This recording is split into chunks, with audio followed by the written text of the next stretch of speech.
Hello दोस्तों, एक बार फिर से हम आपके सामने लेकर आए हैं प्रैक्टिस के लिए कुछ प्रश्न, जिससे आप जो है कंपटीशन में अच्छी रैंक हासिल कर सकते हैं और किसी भी कंपटीशन को पार कर सकते हैं। तो बढ़ते हैं अपने प्रश्नों की ओर। हमारा पहला प्रश्न है, वाचस्पति में कौन सा समास है? वाचस्पति जो शब्द है उसमें कौन सा समास है? ऑप्शन है हमारे बहुब्रीहि, अलुक और तत्पुरुष समास। तो आपकी जानकारी के लिए बता दें बच्चों कि वाचस्पति में जो है वो अलुक समास है। दूसरा प्रश्न है, कृताकृत का समास क्या है?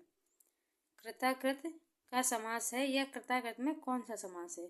तत्पुरुष, कर्मधारय या द्विगु? तो याद रखिए, जब भी द्वंद्व समास का उदाहरण ना दिया हो तो उस स्थिति में आपका यहाँ पे हो जाएगा कर्मधारय समास। उसके बाद है, कौन सा शब्द बहुवचन है? प्रातः, प्राण या किताब? प्रातः होती है या प्रातः हुआ, किताब है। लेकिन जब भी हम कहते हैं हमारे प्राण सूख गए, हमारे प्राण निकल गया, हमारे प्राण डर गए, मतलब ऐसे शब्द जो प्राण है वो हमेशा आपका बहुवचन में ही होता है। उसके बाद है, नेत्री शब्द का पुल्लिंग रूप है नेत्र, नेता या नेतिन। तो नेत्री शब्द का जो पुल्लिंग रूप है वो आपका हो जाएगा नेता। बढ़ते हैं अगले प्रश्न की ओर। इनमें से तद्भव शब्द है कूप, कर्म और खीर। तो इनमें से जो कूप है उसका जो है तद्भव क्या होगा? कुआं। कर्म का कर्म। लेकिन जो खीर है वो आपका तद्भव शब्द है, क्योंकि इसका तत्सम शब्द आपका होता है क्षीर। तो यहाँ पे आपका जो है तद्भव शब्द कौन सा हो जाएगा? खीर। तृषा शब्द का सही विलोम है वृषा, तृप्ति या मृषा। तो तृषा माने होता है किसी चीज की लालसा, किसी चीज की भूख रह जाना।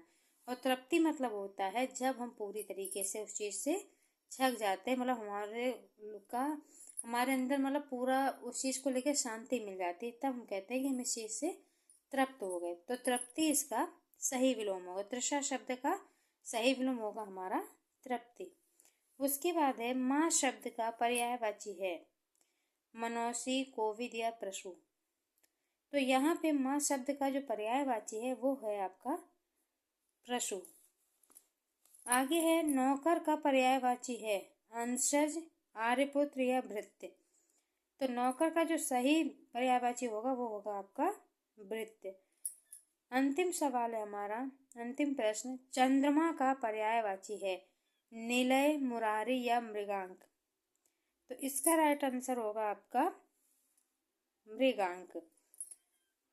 तो इस तरीके से आज हमने 9 प्रश्नों की तैयारी की है, प्रैक्टिस की है। ऐसे और प्रश्नों के साथ हम कल फिर से हाजिर होंगे। तब तक कि आप इनकी प्रैक्टिस करिए और यकीन मानिए ऐसे छोटे छोटे प्रश्नों को पढ़ के आप किसी भी कंपटीशन को पार कर सकते। इसलिए रोज वीडियो को देखिए और यदि कोई सुझाव हो तो कमेंट बॉक्स में उसे ज़रूर लिखिए। मिलते हैं अपने नेक्स्ट वीडियो में।